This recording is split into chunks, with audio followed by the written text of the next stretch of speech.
Effectivement, ce matin, nous étions en conclave autour du premier comité de pilotage de la Delivery Unit, qui est l'organe de coordination et de gouvernance de la relance de l'industrie pharmaceutique, qui est au niveau du ministère de la Santé et de l'Action sociale.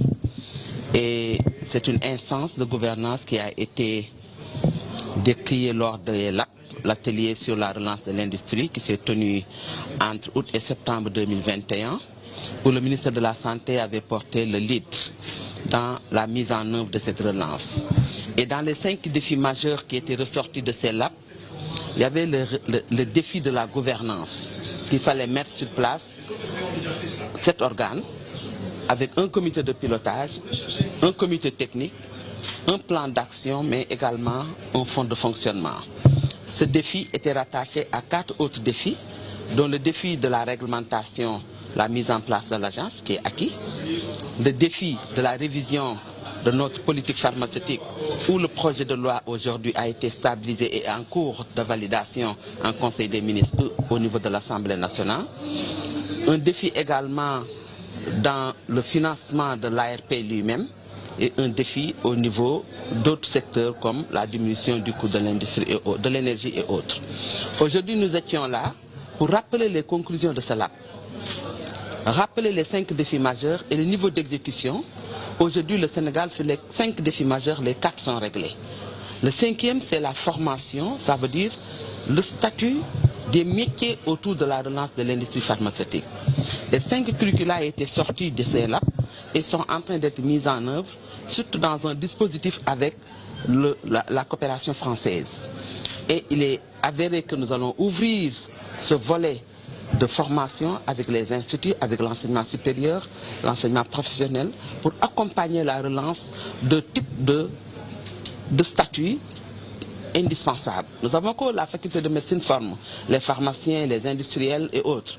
Mais il y a des corps de métiers qui manquaient, comme les techniciens en maintenance, les techniciens, les arboristes et autres. Et il faut ces corps de métiers. C'est le 5e défi sur lequel nous sommes en train de veiller pour répondre aux 5 défis majeurs de la relance de l'industrie pharmaceutique.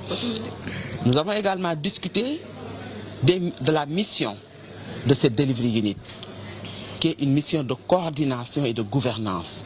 Nous avons parlé de sa composition, qui est un coordonnateur avec un profil type qui a été élaboré dans le lab, 5 chefs de bureau, un bureau qui doit suivre les réformes, qui sont au nombre de 9, un bureau qui doit suivre les projets, qui sont au nombre de 25, nous avons 10 projets publics et 15 projets privés. Mais un bureau qui doit suivre la pharmacie, parce que nous parlons du secteur de la pharmacie. Dans toujours cette composition, nous avons du personnel d'appui, nous avons également des experts d'appui selon le volet que nous voulons étudier. Ce qui a été décliné dans un plan d'action de la Delivery Unit, dont le premier point, c'est d'aller chercher le plan de relance.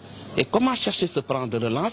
C'est de faire l'état des lieux de chaque projet, du point de vue maturation, du point de vue transfert vers le ministère de l'économie et des finances, mais du point de vue mise en œuvre pour voir quel est le rythme d'accélération qu'il lui faut pour atteindre l'objectif fixé dans le projet. Et cela va nous permettre d'avoir des rencontres B2B avec les chefs de projet et les chefs de réforme, d'élaborer le plan de relance pour un seul objectif, arriver à 50% de la production locale du Sénégal en 2035.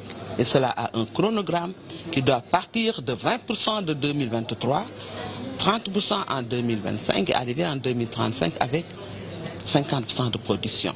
Voilà ce qui nous a réunis ce matin. Donc on est sorti avec un plan d'action validé, un budget qui doit être finalisé et nous allons partir maintenant à la mise en œuvre. Il a été question de l'ancrage de la Delivery Unit. Au début, l'ancrage normal, c'est le cabinet du ministre de la Santé et de l'Action sociale. Mais puisque l'organisation de la Delivery Unit, avec la phase de transition, suit un peu l'ARP, parce que nous sommes en train de coordonner cette Delivery Unit, mais également de coordonner l'ARP, puisque nous sommes dans une phase d'urgence de la mise en œuvre. Mais il arrivera un moment où l'ARP va faire le bilan de la mise en œuvre de la Delivery Unit, rendre le tablier au ministère de la Santé qui va permettre à l'autonomie de ce Delivery Unit, aussi bien du point de vue fonctionnement, du point de vue RH, mais du point de vue financement. Donc voilà ce qui nous est réuni aujourd'hui et nous avions l'ensemble des partenaires techniques et financiers, l'ensemble des autres ministériels qui sont concernés par les arrêtés de mise en place et d'organisation de ce Delivery Unit.